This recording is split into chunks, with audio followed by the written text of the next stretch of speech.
Merchant association മമ്മിയൂരിന്റെയും മുതുവട്ടൂരിന്റെയും മുൻ president CA ലോക്നാഥിന്റെ 1ാം ചരമവാർഷിക ദിനത്തോടനുബന്ധിച്ച് June 7 ഞായറാഴ്ച അനുസ്മരണ സമ്മേളനം സംഘടിപ്പിക്കുമെന്ന് ഭാരവാഹികൾ വാർത്താസമ്മേളനത്തിൽ അറിയിച്ചു.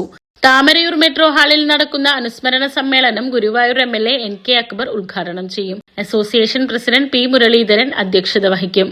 തുടർന്ന് 50 പേർക്ക് ചികിത്സാ സഹായവും 100 അമ്മമാർക്ക് പുടവ വിതരണവും 100 വിദ്യാർത്ഥികൾക്ക് പഠനോപകരണവും നൽകും. കൂടാതെ മികച്ച പ്രാദേശിക മാധ്യമ പ്രവർത്തകനുള്ള മാധ്യമ പുരസ്കാരം മനോരമ ഗുരുവായൂർ ലേഖകൻ VP ഉണ്ണികൃഷ്ണനും കാരുണ്യ പ്രവർത്തനങ്ങൾക്ക് നേതൃത്വം നൽകുന്ന VT ബിനുവിന് സേവന പുരസ്കാരവും വ്യാപാര രംഗത്ത് മികച്ച സേവനമനുഷ്ഠിച്ച അസോസിയേഷൻ രക്ഷാധികാരിയും മമ്മിയൂരിന്റെയും മുതുവട്ടൂരിന്റെയും മർച്ചന്റ് അസോസിയേഷന്റെ സ്ഥാപക നേതാവുമായ CP വർഗീസിന് വ്യാപാരമിത്രം അവാർഡും സമ്മാനിക്കും. P Muraleedharan, CP Varghese, CV Girish Kumar, CF Robert, VC Thomas, Jose Lewis എന്നിവർ വാർത്താസമ്മേളനത്തിൽ പങ്കെടുത്തു.